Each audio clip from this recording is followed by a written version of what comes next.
Si vous voulez goûter la cuisine française traditionnelle, voici 8 plats adorés des Français que vous trouverez dans nos restaurants et que vous ne connaissez peut-être pas dans cet épisode 206 du podcast Fluidité. Alors c'est parti. Juste avant de commencer, je voudrais vous rappeler que sur mon site internet français avec fluidité.com, je peux vous aider à progresser en français. On propose des cours privés avec des tuteurs sympas pour pratiquer votre conversation, mais on propose aussi le Club VIP, une grande communauté d'apprenants pour pratiquer votre oral en groupe dans des chats Zoom tous les mois. On fait entre 8 et 10 chats par mois et toute l'année, dans lesquels on fait différentes activités en français pour le pratiquer et pour apprendre à le parler avec confiance. Il y a aussi un groupe Telegram privé actif tous les jours et d'autres avantages. Alors pour avoir toutes les informations, les liens sont dans la description ou alors vous cherchez français avec fluidité pour trouver mon site web. Bonjour et bienvenue à tout le monde pour ce nouvel épisode. Dans l'épisode précédent, je vous ai parlé de 10 pâtisseries et viennoiseries françaises que les Français adorent. Donc j'ai voulu continuer dans le même thème en vous parlant cette fois de plats français qu'on adore manger. Ce sont des plats salés, ce ne sont pas des desserts et ce sont des plats que vous trouverez dans les restaurants français de la majorité du pays, dans les restaurants traditionnels. Parce qu'il y a plein de plats que les Français adorent, mais qui ne sont pas dans les restaurants. Donc ça sera peut-être plus difficile pour vous de les goûter, si vous êtes de passage en France par exemple. Alors que ceux de ma liste seront plus faciles à goûter au restaurant si vous êtes en France. Et dans cette liste, j'ai pas mis les plats traditionnels qui sont assez vieux, donc qui deviennent de plus en plus rares. Donc je ne vais pas parler des escargots ni des cuisses de grenouille dans ma liste, parce que tous les autres professeurs vous en parlent déjà, et parce qu'il y en a de moins en moins dans les restaurants traditionnels. Je n'ai jamais vu de cuisses de grenouille au menu d'un resto en France.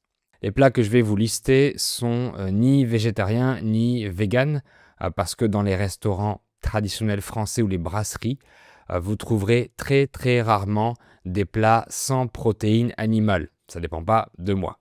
On commence avec le premier plat, c'est la quiche, qui n'est pas forcément un plat français, mais d'Europe centrale. Donc beaucoup d'entre vous la connaissent déjà. Une quiche, c'est une tarte salée garnie à base d'œufs et de crème. En France, on utilise une pâte brisée qui va durcir à la cuisson pour faire la base de la quiche.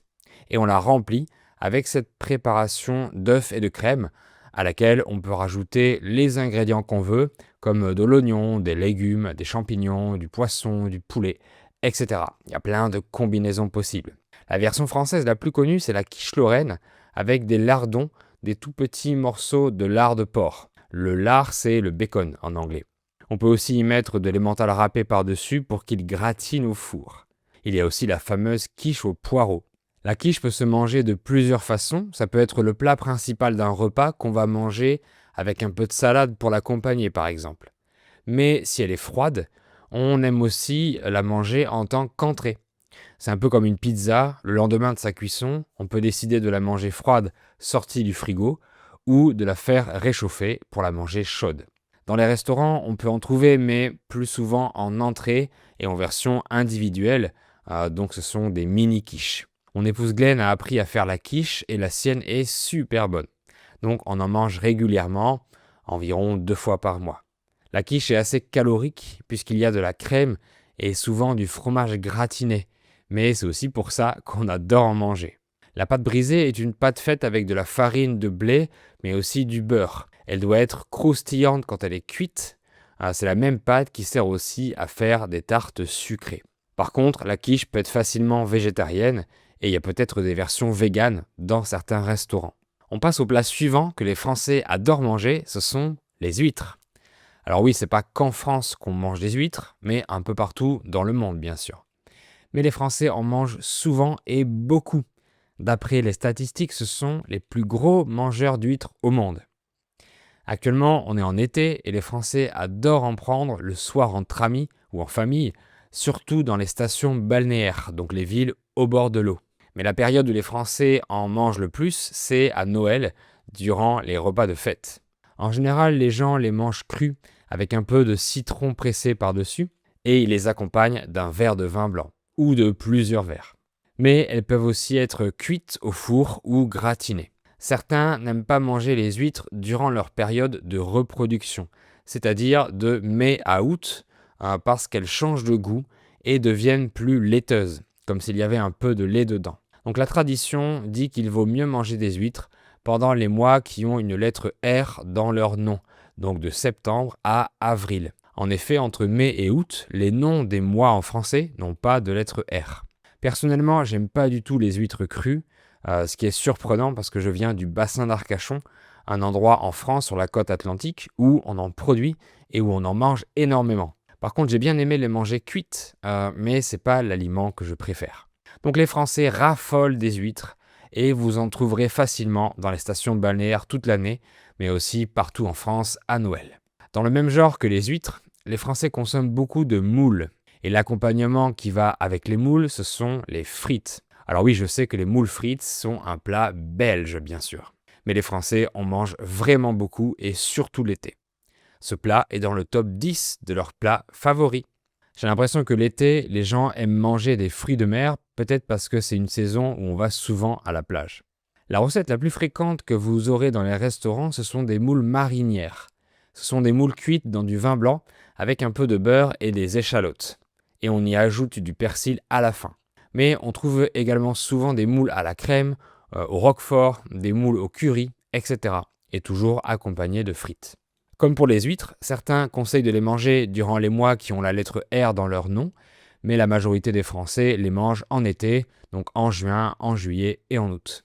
Les moules que les gens préfèrent sont les moules de bouchot, celles qui ont été élevées sur un piquet, sur un poteau en bois, comme on fait sur la côte atlantique, surtout en Bretagne. On reste sur un fruit de mer pour la suite, puisque j'aimerais vous parler de la noix de Saint-Jacques. Alors, la coquille Saint-Jacques est un mollusque, plus précisément un grand coquillage. En France, on l'appelle comme ça parce que c'est le symbole des pèlerins de Saint-Jacques de Compostelle. Et à l'intérieur de la coquille Saint-Jacques, il y a un muscle cylindrique qu'on appelle la noix de Saint-Jacques. C'est un produit assez précieux et très bon, donc les noix sont assez chères. Du coup, un plat avec des noix de Saint-Jacques au restaurant ne sera pas le plus économique. Il y a plein de façons de les cuisiner, mais vous les verrez souvent poêlées à la crème, légèrement dorées. Ma grand-mère faisait des coquilles Saint-Jacques au four. Dans la coquille, elle mettait la noix et une sauce à la crème et aux champignons, et elle les faisait gratiner au four. Miam miam, c'était trop bon. En France, les coquilles Saint-Jacques sont pêchées entre octobre et mai, donc c'est durant cette période qu'on trouvera les plus fraîches. Mais on peut aussi en acheter toute l'année en version surgelée. On les pêche sur la côte atlantique majoritairement, mais vous en trouverez dans les restos un peu partout en France, même en dehors des côtes. Je voudrais maintenant vous parler du steak tartare. Ce plat aussi n'est pas présent qu'en France, on peut également le manger dans d'autres pays du monde, mais en France, il est préparé d'une manière très particulière. C'est une recette spécifique. Le steak tartare est de la viande de bœuf finement hachée, donc coupée en très petits morceaux, mais la viande se mange crue et non pas cuite. C'est peut-être pour ça qu'il n'est pas proposé dans le monde entier, parce que la France a des règles d'hygiène très très strictes. Donc les Français n'ont pas peur de manger de la viande crue servie au restaurant, parce qu'ils font confiance au respect de l'hygiène de la part des professionnels. En France, le steak tartare est souvent servi avec un jaune d'œuf posé dessus, ou alors il est mélangé avec d'autres ingrédients, comme de la moutarde, de la sauce anglaise, du persil, etc. Et à côté de la viande, il y a souvent des condiments comme de l'oignon, des capres ou des cornichons. Mon épouse n'a jamais eu l'occasion d'en manger au Mexique comme ça, et elle en prend souvent dans les restaurants en France, elle aime beaucoup. Donc le steak tartare existe dans d'autres pays avec d'autres condiments ou accompagnements, mais il a sa propre version en France. C'est un plat que vous trouverez souvent au menu des restaurants ou des brasseries, et c'est quelque chose qu'on fait rarement à la maison. On continue à parler de viande avec le plat suivant qui est le magret de canard. Le magret, c'est le muscle de la poitrine du canard. Alors, quand on parle de magret, ça veut dire que ça vient d'un canard qui a été gavé. Ça veut dire un canard à qui on a donné à manger en excès pour qu'il soit gras. Donc, on vend le magret de canard avec la grosse couche de gras et la peau. C'est pour ça que les magrets sont très appréciés parce qu'on les cuit avec le gras du canard. Donc, ça donne beaucoup plus de goût. En général, le magret de canard est servi avec des frites dans les restaurants, mais on peut très souvent choisir aussi des légumes ou de la salade pour ne pas avoir trop de gras à manger. Parce que souvent, les frites sont aussi cuites dans la graisse de canard. Le magret n'est pas très cuit à l'intérieur. Les Français aiment le manger rosé, sinon il serait trop dur parce que c'est un morceau assez épais. C'est un plat qui est très consommé dans le sud-ouest de la France, qui est l'endroit du pays où cet animal est le plus mangé. Mais on peut en trouver dans d'autres coins de France aussi. Donc les canards qui sont gavés sont utilisés pour faire du foie gras et du magret. Et c'est quelque chose que certains n'aiment pas d'un point de vue éthique, puisqu'on force les canards à manger en excès. C'est évidemment considéré comme de la cruauté animale et c'est illégal dans beaucoup de pays. Mais d'un autre côté, ça pollue pas autant que le bœuf. Dans ce cas, on peut aussi acheter des filets de canard maigres, donc qui viennent d'animaux qui n'ont pas été gavés. C'est à chacun de choisir. Mais dans les restaurants, vous trouverez plutôt des magrets de canard, donc qui viennent d'animaux qui ont été gavés. Donc le magret de canard, c'est un plat typique de la gastronomie française. Le plat suivant dont je voudrais vous parler, c'est un peu la suite du précédent, puisque c'est le confit de canard. Je sais, ça fait beaucoup de canard, mais ça fait partie de la culture française, même de nos jours. Le confit de canard, c'est de la viande de canard cuite très longtemps et conservée dans la graisse de canard. Et ce sont les ailes ou les cuisses qui sont principalement utilisées pour faire ce confit. Ensuite, le confit de canard est refroidi et conservé dans des bocaux ou des boîtes de conserve avec de la graisse de canard qui permet de les conserver très longtemps, plusieurs années. En effet, c'était un bon moyen de conserver la viande autrefois.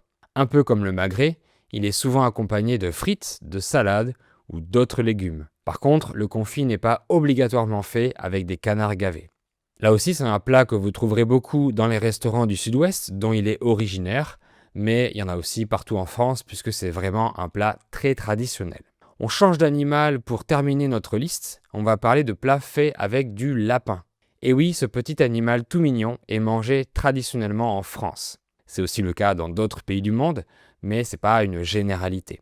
En France, il y a 2 plats très connus avec du lapin, c'est le lapin à la moutarde et le civet de lapin. Premièrement, le lapin à la moutarde, ce sont des cuisses de lapin sur lesquelles on met de la moutarde. Ensuite, les cuisses sont cuites lentement dans du vin blanc avec des aromates. Et pour finir, on rajoute de la crème avec de la moutarde par-dessus.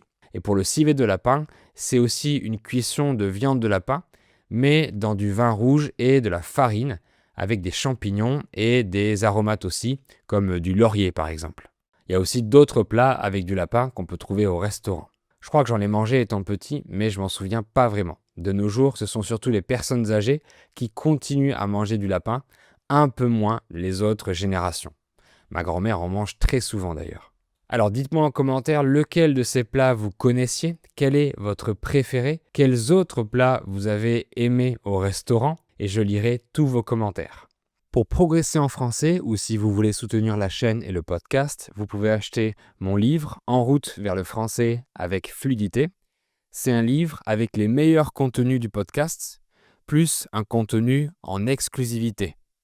Il y a bien sûr les versions audio et vidéo téléchargeables sans publicité, mais aussi des anecdotes, des jeux de vocabulaire et encore d'autres bonus. Cliquez sur le lien dans la description pour avoir toutes les informations. Merci beaucoup d'avoir suivi cet épisode. N'hésitez pas à mettre 5 étoiles sur les plateformes de podcast et à partager les contenus que je fais à d'autres amis apprenants. Et on se dit à bientôt pour un nouvel épisode.